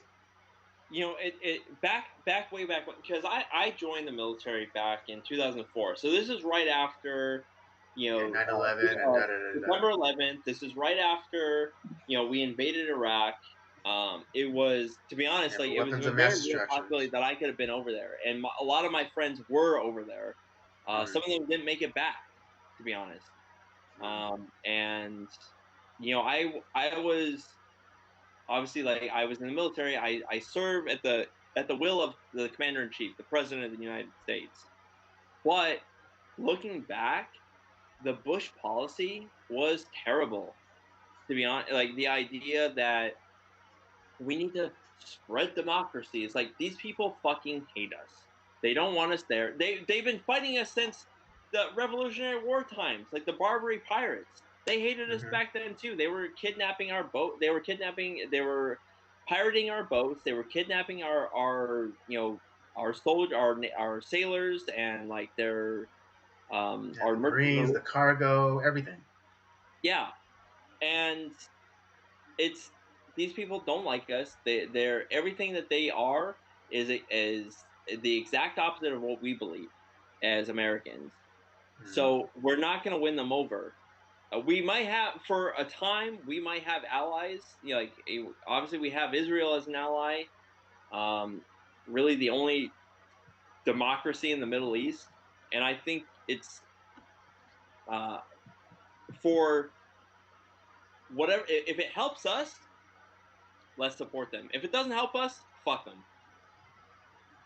And same thing with like any of these countries that we pour money into, like trillions of dollars into. What does it get us? Are we actually getting something out of it? If we're not, fuck them. Stop. Yeah, does it make us more safer? Does it make us more prosperous? Yeah. If not, no. And there's a lot of people that oh, if we're isolationists, then all the that's how like we got Hitler in power, and that's how it's like no. And to be honest, I am super isolationist, especially at this point. We are so in debt, we are fucked. Stop giving these countries that want to destroy us, that either don't like us, or that want us like wiped from the face of the earth. Let's stop giving them money, huh? Let's make that a start. Let them figure out their own problems. If that means that Iran takes over the Middle East, fuck it. Like they're not gonna like. Let's stop giving them money though. Let's not do the Obama thing. Like, well, there's some moderates in Iran. No, they're not. They're not moderates. They are terrible. Let's save the fact that all of the 9/11 hijackers were from Saudi Arabia. Yeah, and yet we are. But then we go into Afghanistan and Saudi Arabia for some fucking reason. Like I don't want to help Saudi Arabia. I don't give a fuck about their country. Exactly. And maybe like people are gonna say, "Oh, you're so mean, Robert. You're so mean." Like, okay, well, I still don't care. I've had a lot of my friends didn't come back from the Middle East, or if they did come back, they didn't come back right. They came back fucked up. Mm-hmm. And I'm tired of having people like go over there for no fucking reason, and they're dying, and they're coming back with like their brains fucked up, or their legs blown off, or their arms blown off. I'm tired of it. And we're wasting trillions of dollars over there for no fucking reason. Or we're just straight up giving their governments, billions and trillions of dollars. And we're making our country worse. If we're going to fight a war, fight the war to win and get the fuck out. Indeed. And maybe that, and this, I look at the, when I was watching this movie, which is a great movie, by the way, but it just brought up a lot of this, like, to me, a lot of emotion in me because, to me, what happened to, Childers, that guy is a dedicated soldier who the only thing he cared about was fighting for America, and he got fucked over. Mm-hmm.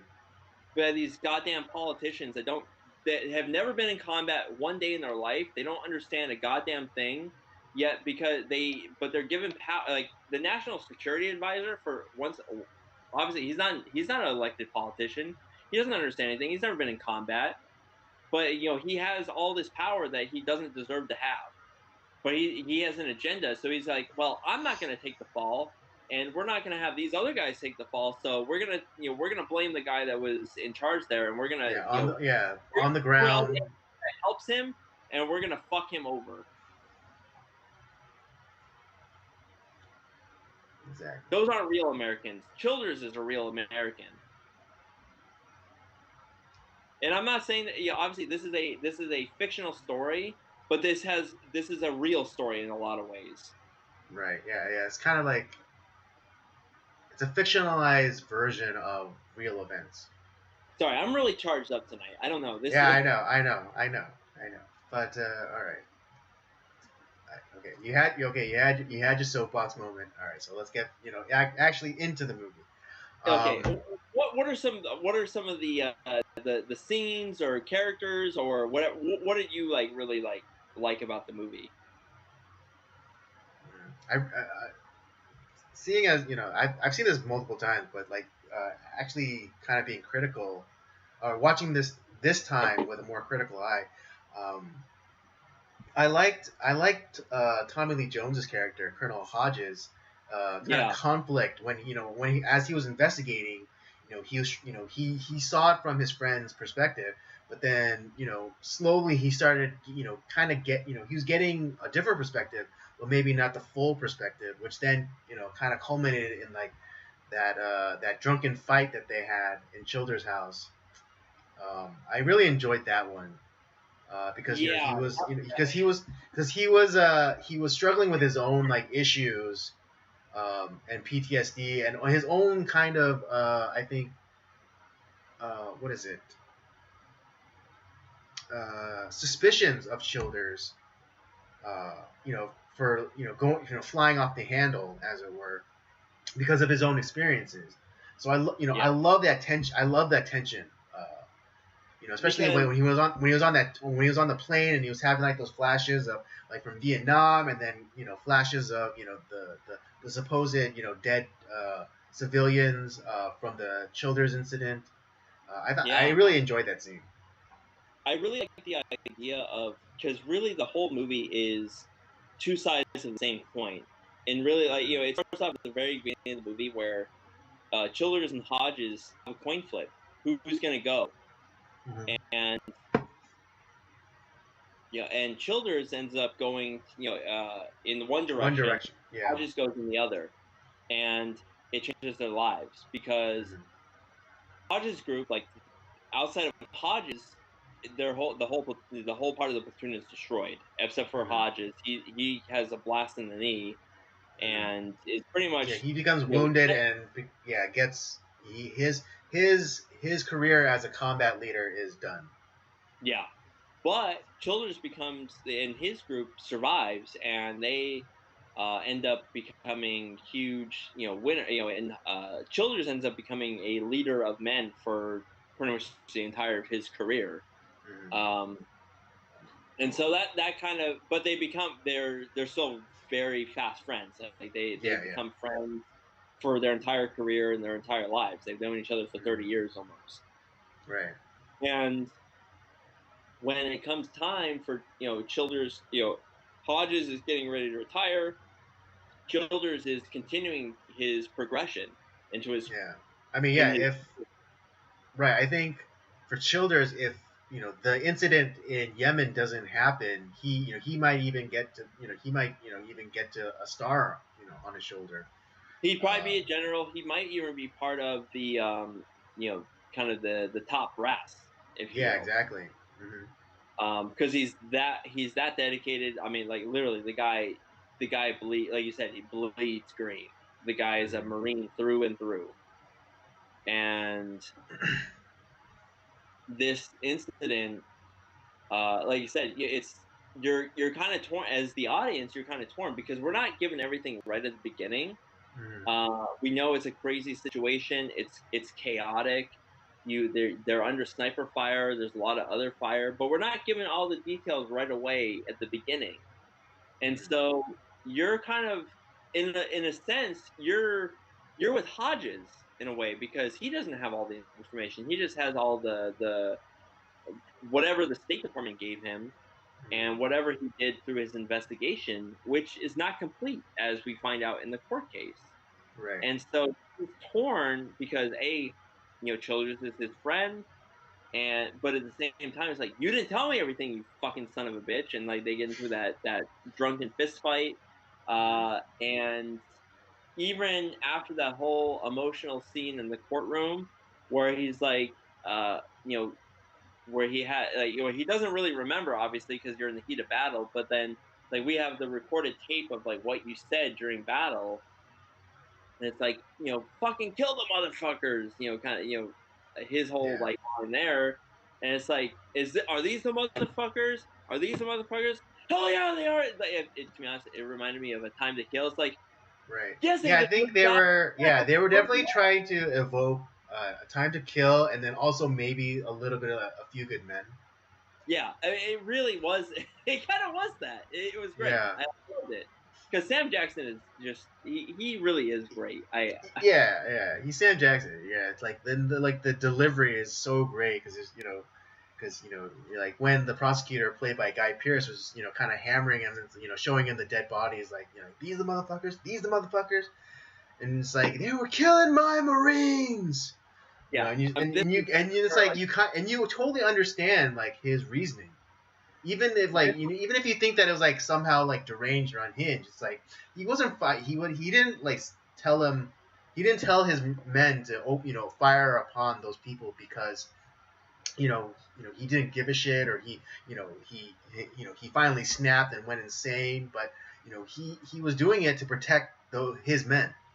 Yeah, and that's a completely understandable reasoning. Yeah, I mean, this is not scenery chewing in the least bit. This is actually great acting that is very realistic. Mm-hmm. And yeah, I loved all of it. I thought it was great, and even like the guy that played Brian Greenwood or whatever, who plays the national security advisor, he was great too. He was evil. Oh my god. Yeah. Oh my god, you wanted to hate this guy. It's kind of like how I talked about before about Danny Glover, and how I only knew him from the Lethal Weapon series, and then I watched The Color Purple, I was like, god damn it, I hate Danny Glover. And I think that is the mark of a great actor, if they can make you hate them personally. Like if this is the only movie I saw that guy in, I'd be like, dude, what a dick.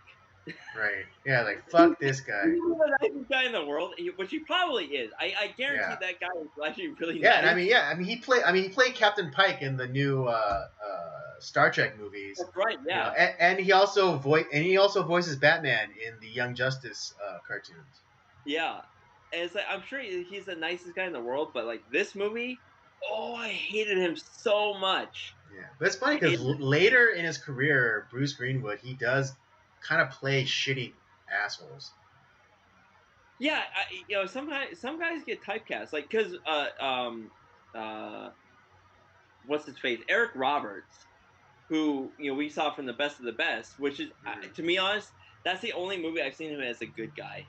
Right, yeah, because in the '80s there was no bigger like asshole villain type than Eric Roberts. Which he kind of got typecast as an evildoer. Yeah. Which he does great. But, I mean, he just plays it so well, though. He does. But like everything was great. Like I even liked Guy Pearce's performance. Like I liked his character too, because he initially, when he was approached to prosecute this case, he let him know straight on. It's like, hey, I'm not doing this because of political motivations. I'm doing this on the merits of the case, and I'm gonna get the conviction based on those merits. And it's like, and that's I guarantee that's why Bruce Greenwood's character is the national security advisor. That's why he burned the tape, because if he knew that guy got the tape, there'd be no case. Exactly. And I love. At first, I didn't. What is it? I didn't really think about that scene where he burns the tape, the crucial evidence that would have exonerated Colonel Childers. But when I watched it again, I was a little bit annoyed that we knew that there was evidence that could exonerate him. But now I'm having a second thought, and I'm glad that scene was there, and I'm glad that they presented the tape early, because he didn't look at it. He just put it in his drawer, and like, I don't want to even think about this tape even existing. But then, and so that kind of gave like that, kind of like that Schrodinger's cat dilemma. It's like, does it exonerate him or does it not? And then he finally does view it, and it does exonerate him, and then it pushes him to destroy the evidence. Yeah, I mean that's where you see, like, he's just evil because he has an agenda. Right, and then it brings into conflict in the courtroom. When Tommy Lee Jones brings up the fact, like, oh, this camera is not destroyed, and so therefore there must be some evidence. So where is that? And then kind of like with righteous indignation, Guy Pearce's character is like, oh, if I had that tape, I would have presented that tape.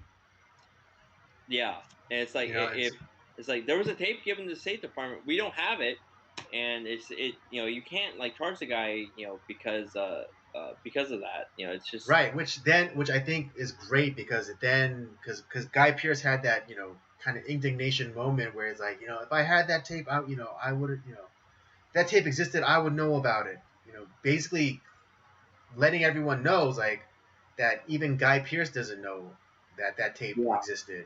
And so, I think that helped Childers in a lot of ways too. Yeah. Yeah, or yeah, to help Hodges like make the final case. Yeah.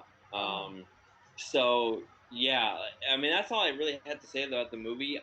Other than recommending that everyone watch this movie, it's really good. I really was on the edge of my seat. Like I mean, I was watching it in bed this morning, but man, it was really good. mm. Yeah, I love and then when they brought in that Vietnamese colonel, I That thought was interesting. that was so great because again it kind of because how you said it this movie kind of reminded you of A Time to Kill. You know, it was kind of like that scene with what I forget what his character's name was, but Chris Cooper, the actor, with the guy that got his leg shot off. Yeah. It was almost like that, where he was like, you know, because Hodges turns the question uh, back on him because you know the Guy Pearce's character makes a case like, oh, Terry Childers killed an unarmed prisoner. Right. You know, so you know what so kind of creating the basis for like, oh, like if he did it back then, what makes He you must think have he done it wouldn't have now. done it now? But I love when Tom Lee Jones' character Colonel Hodges turns the question back around and says like, if your positions were reversed, you know, and you had Colonel or you know then Lieutenant Childers in your in captivity, would you have done the same thing to ensure other Vietnamese soldiers' safety? And the colonels and the Vietnamese colonels like, yeah, I would have done the same thing. Yeah. And I think it's like also like he said that because he respected Childers too. Right. Yeah. I think because especially you know he told them like you know after he killed that one of his men, you know it's like if you call off the attack right now, you know you can go. You have my word. And And you he know gave and he was true to his word. He let him and he was go. true to his word. Yeah. And I think you know you know and I think yeah I think that day uh, Colonel Childers earned that guy's respect. Kind of exemplifying it again further at the end when Childers is I mean, mostly exonerated. He's still found guilty on you know breach of peace, I Peace. believe it Yeah. was, which is basically a misdemeanor. And as he's leaving the courtroom, you know the him and the Vietnamese colonel lock eyes, and the Vietnamese colonel salutes him, and you know. And in the show of respect, you know, Childers salutes him back, and you know, I thought that was wonderful. That I was thought that was a beautiful. wonderful I movie. really love Yeah. that scene. Hmm. This was a great recommendation. I didn't expect to like it so much. Hmm. I didn't expect to have it to have such a emotional reaction for me, which Uh-huh. obviously it did. I mean, I'm pretty Right. charged up tonight already, but Yeah. it movie really actually brought a lot out in me, Uh-huh. um, especially like in today's political slash military climate. Hmm. It really brought out a lot, and man, this is great. I really love this movie. It's good. Well, yeah, I'm glad you enjoyed it. I actually I look forward to watching it again. Nice. All right. Yeah, let's give our ratings and let's call this a night. All right, let's do it. Well, it's your movie, Andy. You go first. It's my movie, so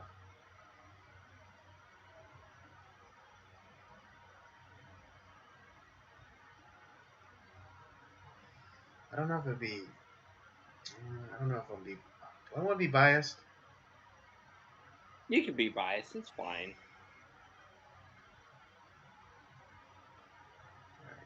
I dare. I would dare say that this is a 5 for me. Oh, okay. I would dare say, but maybe it's more. Maybe it's more closely aligned to 4.5. That's more my direction. I'm Cause at I a four yeah, and a half. because as good as this movie is, you know, I think you know there are some. You know, I'm just gonna give it a 4.5. 4.5. Yeah, that's where I'm at. 4.5. Mm-hmm. I think that's uh like I said, it brought out a really emotional reaction in me, like when I was Mm-hmm. watching it. And obviously that shows during our review of it. But Mm-hmm. um I love the acting in it. I mean, I'm a huge fan of Tommy Lee Jones. I like Guy Pearce. I like Sam Jackson. I like Yeah. Oh, really. and we totally forgot like Ben Kingsley's in this movie. Oh yeah, that's right. Like, and he's probably one of the most accomplished actor among all these guys. I And know, but yeah, but even his portrayal is pretty good. You know, like yeah, especially like when he was under fire, like you really believe that Ben Kingsley was like under fire in that scene. yeah. Um, Like I said, he is the of all the actors in this movie. He is the most accomplished, and I think he's the best actor out of all the ones that are here in this movie. But right. he has a minor role, Mm-hmm. um, and I love the casting of this movie. It was really good. It's giving it a 4.5. It's not like there's really no knock against it. It's maybe there's a few other. I think I would have liked to have seen, like, we're given like at the end like that the um Solak, that was his name. Mr. Solak, that was the national security advisor. In the end credits, he got his comeuppance. Right, you I guys come up and see him get his comeuppance. That's why I'm giving it a right, 4.5. yeah, like yeah, like Hodges or whatever going to like giving him like the subpoena or or actually with like some MPs to arrest him. That I think that would have been I think that would have made it like a 5 Yeah, for I me. wanted another 30 minutes where like this guy gets his due.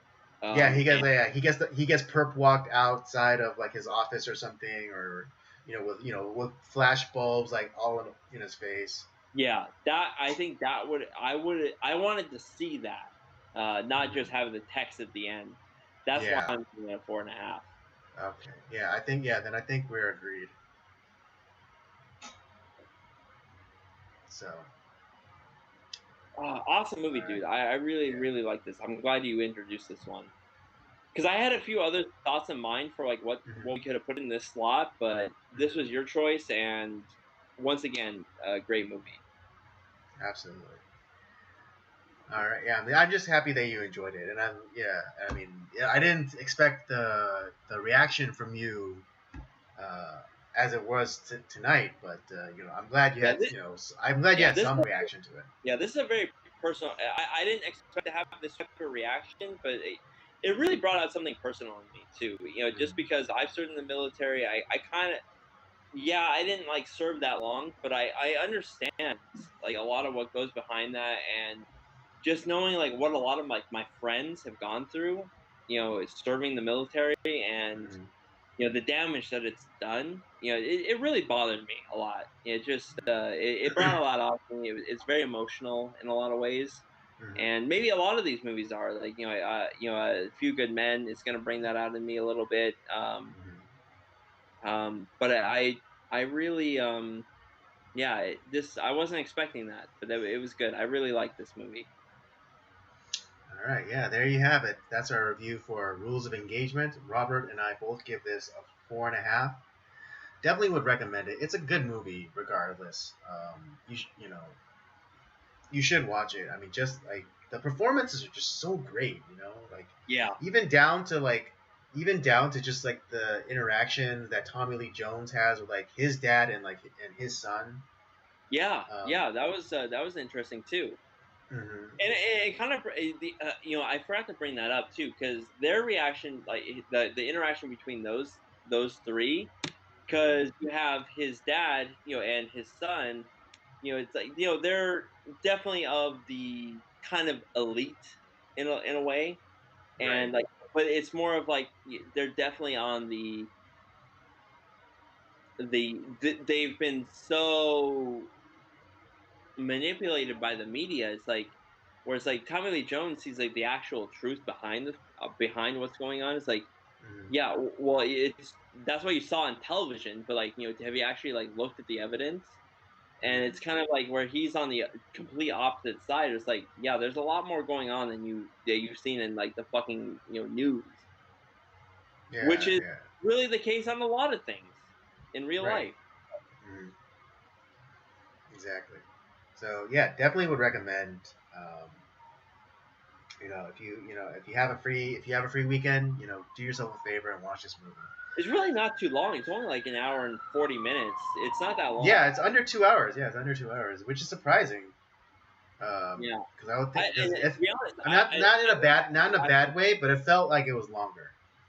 and I'm actually asking for an additional like 30 or 40 minutes, so we have that act that I want to see.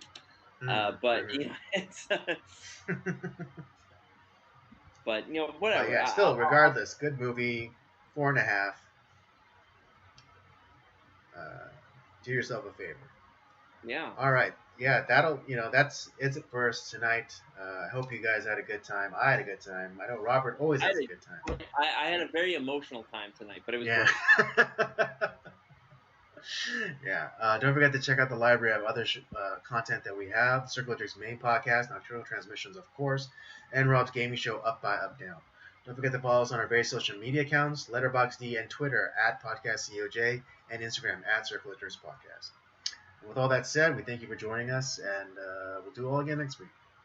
And remember, elect elder. Elect elder, yes, exactly.